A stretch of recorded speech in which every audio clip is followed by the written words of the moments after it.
go to Friday night. Let's talk San Diego State Gonzaga. Aztecs won 84-74. This was only the fourth meeting ever, by the way, between these two teams. And these are two of the five most prominent programs west of the Rockies in the past 20 years. So we don't get this as frequently as I think that we should, but was glad to get it. An interesting game. San Diego State controlled most of it. This was only Gonzaga's KB. This was only the 17th time Gonzaga has lost in the new kennel. 272 wins to 17 losses. And it had gone 173 straight games at home without a double-digit loss. SDSU put an end to that. Reese Waters had 22. Missed his first foul shot of the year. He's at like 98% or something for the year right now. It's 97% with one missed free throw. Jaden Ledee had 20. I mentioned it on the Thursday show. Just one of the breakout stars of the season. He gets to the foul line. He's a terrific rebounder. He defends. He's averaging 21 points, 9.5 boards. Came up big again. Your thoughts on, take it however you want, but your thoughts on Aztecs, Bulldogs, and what you saw transpire there with Gonzaga now being a 9-4 team.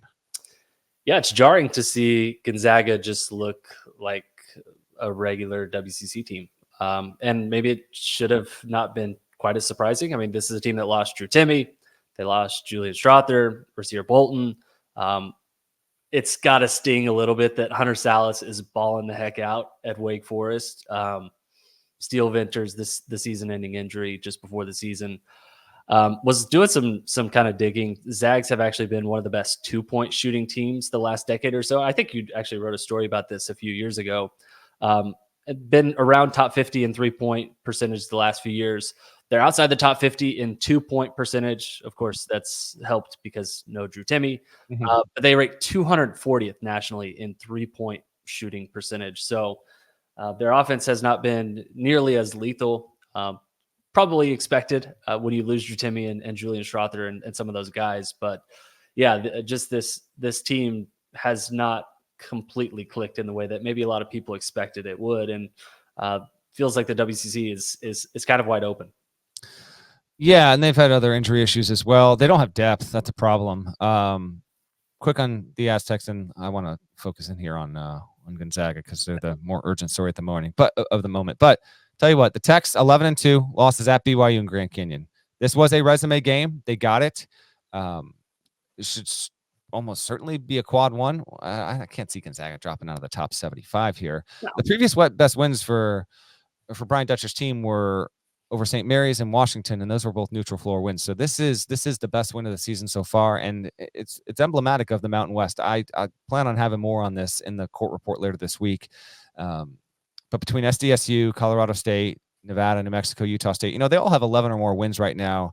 That is, that feels like it's going to be a 4-bid league at least, and that's a good development for the Mountain West. Meantime, WCC, I think it's looking at being a 1-bid league after this result. It's 11th right now in overall league strength at KenPom. Gonzaga, with a 9-4 record, does not have a quad one win, nor a top 45 KenPom win. Might not have a top 50 KenPom win after that refreshes overnight. We'll have to wait and see on that. St. Mary's is 9-6 and won't have it will not have an at-large resume unless it peels off a 12-game win streak in the WCC, and then we can maybe start having that conversation. San Francisco is the highest team in the net in the WCC. It's 10-4. It's got 3 high major wins, but they're against bad teams. Those high major wins are Vandy, DePaul, and Minnesota. That's just not going to get it done. Gonzaga needs to win at Kentucky in February to up its at-large resume. I personally am staunchly against having bubble talk in January, let alone December. February 1, let's start going with it. But I understand sometimes the news cycle and with the way the sport is gone, people want to get there early. The bubble fluctuates so much that to even have this conversation now, to me, is a bit silly. But with that being said, KB, Gonzaga has a lot of work to do. I think there's a 75% chance the WCC is a 1-bid league this season, and the only way that it's not a 1-bid league is if Gonzaga gets it done in league play, wins at Kentucky, and can turn this around. The last happened was 2018 was the last time the WCC was a 1-bid league, and it's only happened 2 times in the past 12 seasons where it has finished up as only worthy of 1 bid in that conference. I got one more for you. Zags right now 29th at KenPom. It went into the game 20th at KenPom on Friday night. It hadn't been that low in KenPom going into the game, not after, going in 6+ years. It has not been ranked 30th or worse at KenPom since March of 2016. Wow. So, yeah, Mark Few just might have an okay team this season. They got taken at home by San Diego State, and we'll see how he adjusts. They're about to have a real adjustment in game by game play with the WCC, but yeah, I think there's reason for some concern there with that league.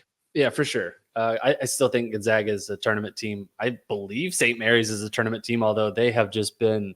Well, they don't have the record to show. There's no the record isn't close to tournament worthy right now. Like they could win in the tournament, KB, yes, but I mean you can't defend the record at this point. No, absolutely. That's what I'm saying. I believe that they have the talent to be a tournament team, but their record is abysmal. I mean, they opened the season 3-5. They kind of turned things around a little bit, but basically it feels like they would probably need to run the WCC tournament to get that over it. So yeah, it's pretty ugly for the WCC, and it feels like Gonzaga, just because they have been such a dominant force, has kind of propped up that league for a long time. But it's a down year, it feels like, for Gonzaga. Down year, it feels like, for St. Mary's. Maybe we get San Francisco making a little run here and kind of propping this league up. But it's kind of ugly all the way around right now.